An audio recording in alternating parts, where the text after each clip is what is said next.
It was a cold, drizzly night, the kind of night that soaked through your coat and into your bones no matter how tightly you wrapped yourself. Amelia had just finished a 14-hour shift at the diner on 6th Street. Her feet were aching, her eyes heavy, and her heart, heavier. The bills at home were piling up, her mother's medication was overdue, and her younger brother needed school shoes. The tips she earned tonight barely scratched the surface of what she owed. But despite everything, she walked alone, keeping her head down, her bag clutched tightly to her side. She didn't have money for a taxi, and the buses had stopped running an hour ago. Midnight streets were quiet and eerie in her neighborhood. Most nights, she could push the fear away, distract herself with thoughts of better days, but tonight, the silence was deafening. Her footsteps echoed off the damp sidewalk as she turned into an alley she often used as a shortcut.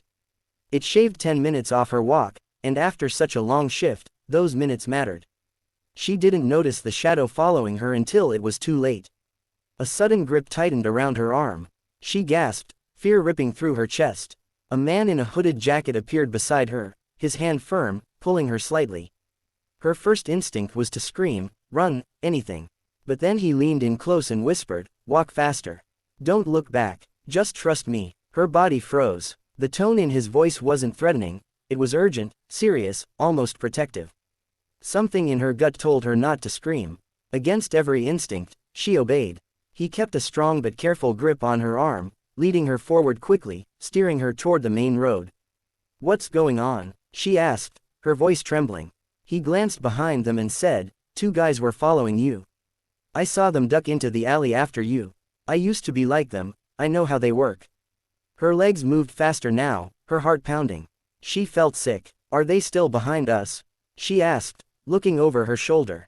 He stopped her gently. "Don't. Just keep walking. We're almost to a well-lit area." As they turned the corner, Amelia finally saw the street lamps of the main road and a late-night gas station. The man loosened his grip, checking around. "They backed off," he said. "They won't risk being seen." She finally looked at him fully. He was maybe in his mid-30s, with tired but kind eyes, dressed in worn clothes. "Why did you help me?"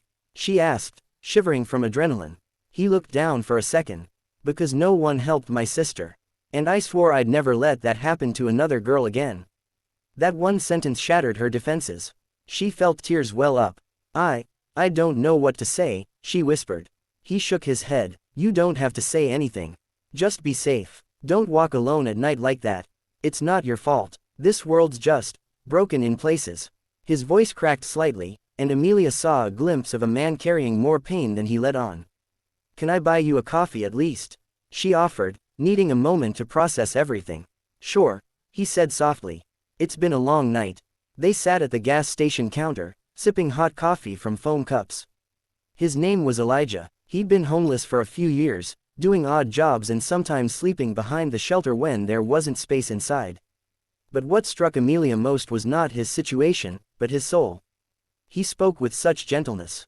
He told her about his sister, Lauren, who was attacked walking home 6 years ago, how he never forgave himself for not being there. "I became invisible after that," he said. "Figured if I could at least keep someone else from being hurt, maybe that counts for something." Amelia nodded, eyes full of unshed tears. "You saved me tonight, Elijah. That counts for everything." The clock hit 1:40 a.m. when she finally stood to leave. "Can I walk you home?" he asked. She hesitated, then nodded. The man who scared her at first had just protected her when no one else was looking. As they reached her apartment building, she paused. "You ever think about getting a steady job again?" she asked gently. "Every day," he replied. "But no one looks twice at a man who lives on the street." She made a choice in that moment, one that would ripple far beyond that rainy night. The next day, Amelia took Elijah's name to the diner's manager. They'd just posted a flyer for a dishwasher position. "He's kind, trustworthy, and he saved my life last night," she told them. With hesitation, the manager agreed to a trial. What Amelia didn't know was that someone else had seen what happened in that alley. Someone very powerful, and in the next chapter, that someone changes both their lives forever. Movie Camera encourage viewers. If that moment gave you chills too, hit the like button right now. And don't forget, Chapter 2 is where everything turns. Subscribe so you don't miss how Elijah's act of kindness leads to something beyond even his wildest dreams. The diner was busier than usual that Wednesday.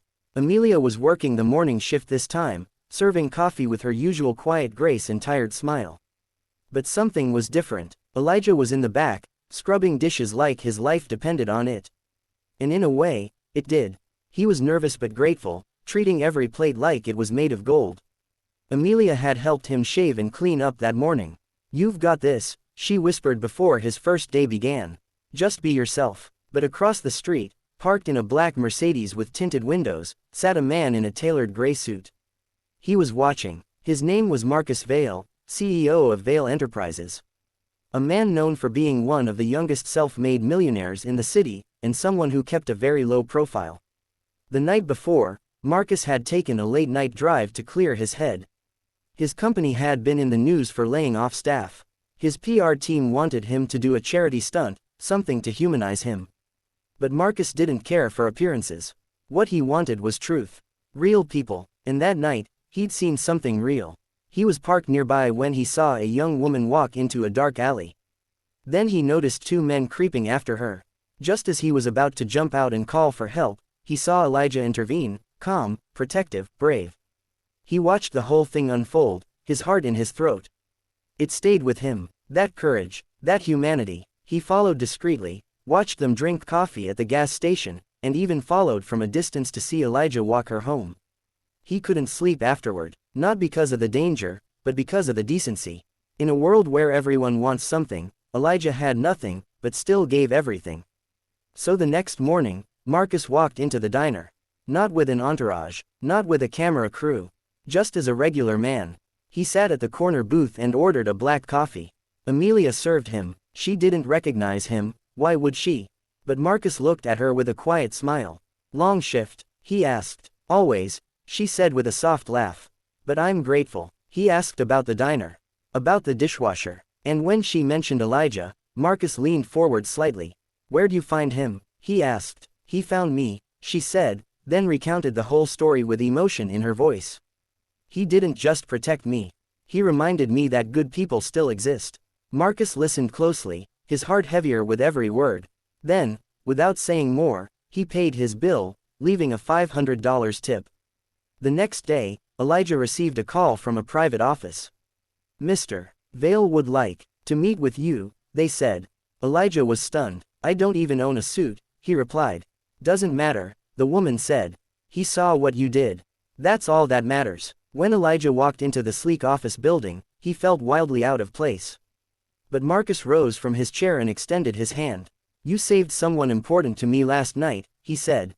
"And you didn't even know it." Elijah looked confused. Marcus continued, "I was there. I saw it all. You didn't hesitate. You protected her. And then you walked away like it was nothing. That kind of person doesn't come along often." Then Marcus did something that would change everything. "I want you to join our company's new outreach division. We're launching a program for hiring and supporting those rebuilding their lives. I want you to help lead it." Elijah was speechless. "I've never even worked in an office," he said quietly. "Then you'll learn. Because your heart, it's already what this place needs." Months passed. Elijah started working closely with Marcus. He learned fast, dressed better, spoke with confidence, and every day, he'd walk past Amelia's diner and wave. Eventually, she joined him for lunch breaks, their connection growing deeper. It wasn't just gratitude anymore, it was something neither of them could explain. On the one-year anniversary of that fateful night, Marcus hosted a charity gala. Elijah stood on stage beside him, sharing his story, not of success, but of purpose. "I thought I had nothing to give," he said. "But sometimes, showing up for someone, is everything." Amelia sat in the front row, tears in her eyes. And when Elijah stepped down, he walked straight to her, took her hand, and whispered, "You were the reason I believed again." They built a life together from there. Not perfect, but real. The kind born from midnight streets, quiet courage, and the kind of kindness that echoes forever. Movie camera end scene call to action. If this story moved your heart even a little, please like this video, it helps more than you know. And if you believe that a single act of kindness can change everything, hit that subscribe button.